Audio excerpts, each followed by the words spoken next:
Deconstructing the ideal, right? Ideal in scare quotes, right? Number one, this is the top of page 59. Since that which is desirable is a condemnation of existence, right? Since the thing that we desire condemns existence because we look beyond, over, and above existence in a sort of conceptual sense, and that concept is sort of legitimized in combining note 331 through 333, right? So, since that which is desirable is a condemnation of existence, the ideal cannot inhere within that which is, that is, within existence. Since it's the case that, and you can see the argument for this, since that which is desirable is a condemnation of existence, right? Since the thing that we desire, which is perfection, condemns existence,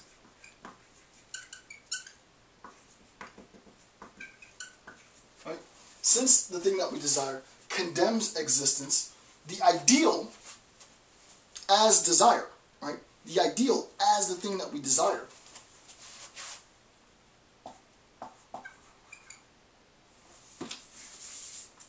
thing that we desire as the ideal, since we desire the ideal, right? Then, insofar as we desire the ideal, we see the relationship between the fact that it cannot be, right? It cannot be within this existence. Our desire can't be for and recognized and realized in existence. The ideal can't manifest here, right? If your idea of perfection is anything other than this, what is? This is a simple way to say this, right? If your idea of perfection is anything other than what is, then you have to recognize that your system of belief condemns existence. And the challenge really is in those individuals and those institutions that ascribe to this system of belief to explain, and I've encouraged people throughout this series, explain how it is that you make sense of this. How do you make sense of the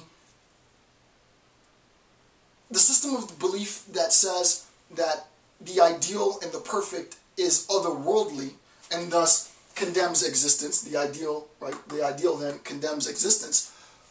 How do you make sense of that system of belief, and at the same time also acknowledge the fact that you exist within this framework?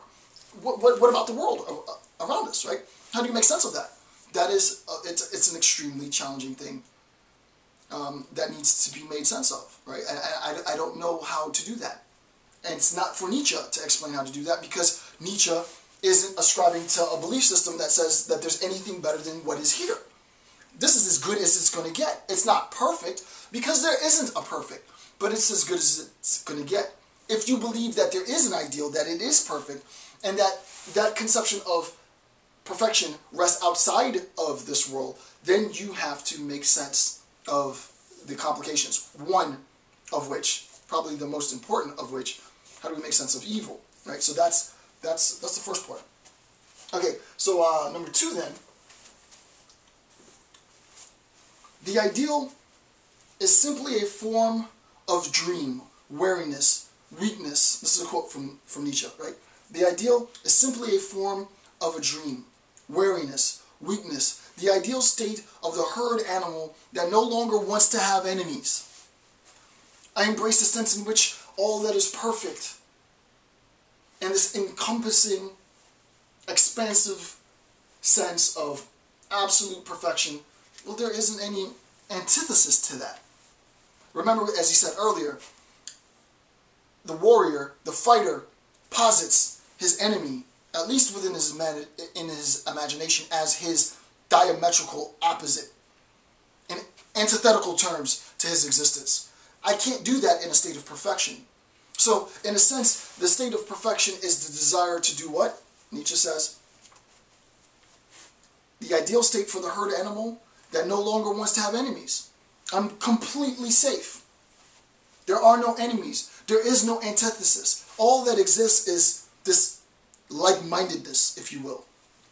Therein, one has raised everything that debases and lowers man to an ideal. What does Nietzsche mean by this? Nietzsche believes that the attempt to see in yourself as a human being relationships with all other human beings, that the sloth, the abuser, the misogynist, the psychopath, all members of society, individual people now, that have these horrible, what we would classify as horrible characteristics. I am, in a sense, to try and see the value in that. I'm trying to do other than what I do, than to say, oh, he's lazy. The sloth is lazy. That's not me. I work hard. I'm not lazy. And the misogynist, oh, he's sexist, and I'm not sexist. He's pig-headed, or he doesn't have respect and concern. Or the sociopath, oh, he's vile and evil. We use these words to distance ourselves, right? The idea that everyone has the same characteristic, that we all share one like mind, well, I have to debase myself, Nietzsche's thinking, because I work hard. He wrote these books, and they're some of the greatest things that have ever been written. I mean, he wrote some profound stuff.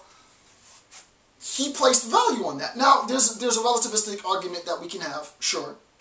Someone might say, well, my value in life is to be the best serial killer I can be, is to be the laziest person I can be, right? If that's your own particular, because I recognize there's no perfection, and I've been so endorsed and engulfed by nihilism that this is the path that I choose, sure, I will entertain that, right? Tangentially.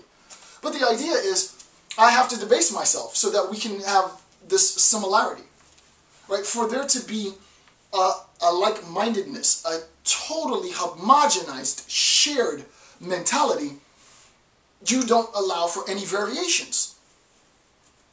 It doesn't work. It just doesn't work, right? In a secular setting, right? This might work in religious settings. I'm not talking about religious settings. I don't have the credentials to talk theologically. I'm talking on a secular setting as a secular educator for secular consumers, right? In a secular situation, it's the complete opposite. It's not about debasement by trying to attain a sense of sameness. The institution of education, hierarchical, right? You go from an associate to a bachelor, to a master, to a doctor, to a research professor, to a distinguished research professor, it's completely hierarchical. There's a profound, very clear, very explicitly stated sense of differentiation, of ranking. Military, exactly the same. Government, exactly the same. Finance, money, exactly the same. Our social institution is built not on sameness, but on differentiation. Here are the levels. In order to go from step 1 to step 2, here's what you need to do. Where do you want to go? Do you want to go all the way to the top? Do you want to become a doctor? Sure. Okay. Do you want to become... Sure. No, I'm comfortable with my bachelor's. This is cool. This is all I want. I don't want any of that, but I do want the knowledge. This is why I'm here, right? Because I recognize that people... Now I'm off topic, but now you can see what's really motivating me in the background. This been in Nietzsche, for sure, is that I recognize that everybody doesn't have the desires that I have. But the one desire that we do share is a love of knowledge. I had to get into the institution and learn all this crap in order to get this, but I don't think that it's fair that you can't have access to it unless you have a PhD. I have a PhD, I'll let you know for free, right? So that at least we have a shared sense of knowledge. Our credentials will be different, but our knowledge hopefully will be as given the limitations and blah, blah, blah.